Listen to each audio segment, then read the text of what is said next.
Pick this question. You can loan up to 1.4 million.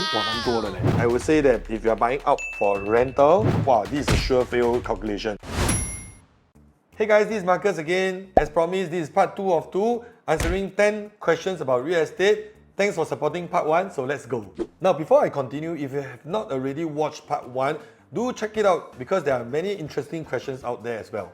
Number 6. Are properties in Spottiwoode Area worth investing? For those people that never heard of Spottiwoode, it's actually near Everton Park. That area is famous for having a lot of freehold properties. It's also surrounded by the Kampong Baru, the heritage shop houses, and it's also close to Jalan Bukit Merah area. This area, I would say, is an interesting area because when the government is actually building a lot of 99-year leasehold, because all GLS are 99-year leasehold. GLS means government land sales. So when government is only selling 99-year leasehold, freehold sometimes offers certain level of value. However, sometimes freehold properties also come with a premium, a much higher premium, which may not be really justified. So end of the day, still do an apple to apple comparison. One thing that you need to make sure that you avoid is to use old freehold properties to compare with new condos that are 99-year leasehold. Wow, this is a sure fail calculation because it's totally different attribute. Because of old freehold property, you may not be able to exit because it's so old. Next time you want to sell, right? Also very difficult compared to a 99-year leasehold, and you need to spend massive amounts of money to refurbish the place to make it somewhere that you can stay. So that is a sure fail formula, so never ever do that. So Spottiwoode area can consider, however, check the pricing first, whether does it make sense. Now before I continue, because my social media manager told me if I cannot get 100 likes for this video, she's gonna quit today. So thank you in advance. Yep. Next. Number 7, what are your reviews of Avenue South residences for both resale and rental potential? Please pick this question. 2 exclamation mark. So I must answer this question. I did it because of you, because you say please pick this question.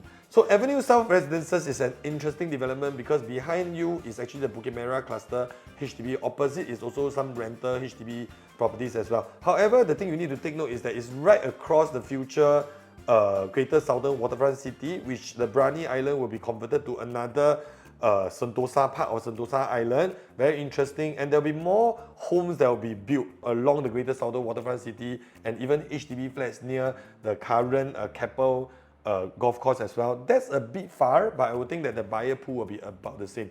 So for Avenue South Residences to really see like the full potential will likely be closer to the completion of the Greater Southern Waterfront City, which is about 2030. So depends on your exit strategy. What is your aim? How long do you want to exit? How old are you? What are the unit types you are buying? That actually changes the equation because, for example, if you're actually buying it to exit in 3 years, maybe Avenue South, you may not be able to see the fullest potential, right? Because why? The completion of the Greater Southern Waterfront City will be 2030. So if you're planning your exit to be in 2026, 27, so that you can buy your landed home, maybe this may not be the best, but if you ask me, the rental will be very good because that is very close to the CBD area as well, and the project is really absolutely beautiful. So I've seen that during the launch. So depends on you. Short term wise, maybe not the most ideal. 7 years, if you can wait and you don't mind renting out or until 7 years later, then that is something you can consider. Question number 8. Easy question. What's the maximum property price I can buy if my combined income is 25,000 and in our 40s? So bro, 40s can mean 40 years old, 41, all the way until 49. So do drop me another message to tell me specifically how old you are so that I can give you a clear calculation. However, you can also go to my description below. We actually attach the calculator over here on affordability. Go check it out as well. So if you are actually assuming you are 40 years old, you qualify for a loan of 25 years. If you are buying an HDB flat, you can loan up to 1.4 million. Oh, 是耶，哇，蛮多的嘞。So if you're buying an EC, you can loan up to 1.4 million as well. And if you're buying a private property, good news for you, you can loan up to $2.6 million. So you're quite eligible. Well done.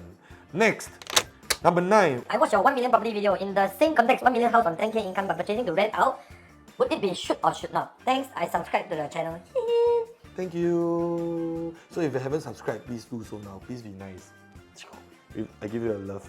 So for this, right, I would say that if you are buying out for rental, absolutely no problem. Actually, we have done another content on that, is in the TikTok. Actually, it was meant for you. However, we didn't tag you on that. So 10,000 income on a $1 million property for rental? Absolutely yes. But make sure you have a place to stay. Because if today, if you are buying to rent out, don't just because market say that you go and buy. Then end up you no place to stay. Then end up you go and rent out. Then it's still zero-sum game. You buy to rent out, but you end up renting from other person.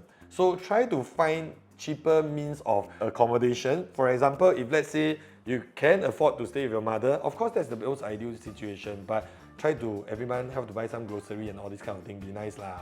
But if let's say you don't really need a house, I've heard of instances where my clients actually buy a $1 million property, rent out for $3,500, and they go and rent a room from their friends, and pay them $800.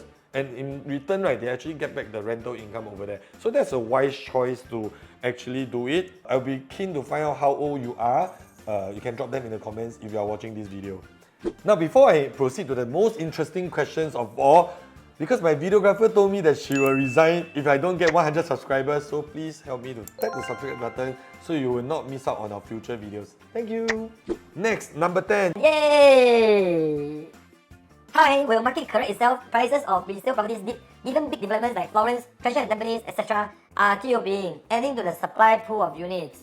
So this is a very good concern and can tell that you are seriously considering to buy a property, right? Because I always think people who have concerns really want to buy. People never think just say cannot and never ask. Usually they just don't want to buy. So over here, I would say that yes, when big projects suddenly TOP together, right, it will actually cause some impact to the surrounding developments. Why? Because there will be more supply coming in to fight for the existing pool of tenants. So yes, but however, it's always temporary.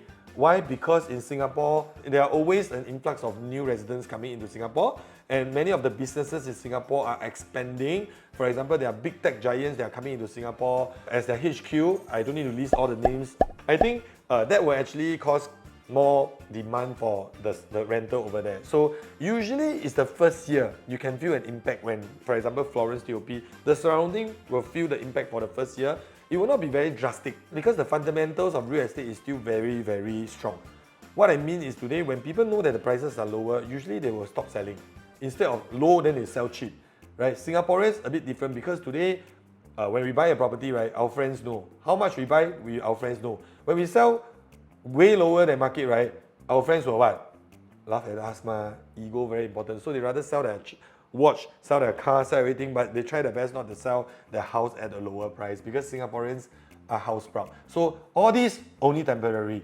Don't need to worry if you have enough to through 1 or 2 years, right? Actually, you are good to go. The price will eventually still go up. You will feel a sudden slowdown, but eventually it will still go up. So I've come to the end of this video. If you like content like this, keep the questions coming either on the NGL link or the comment section.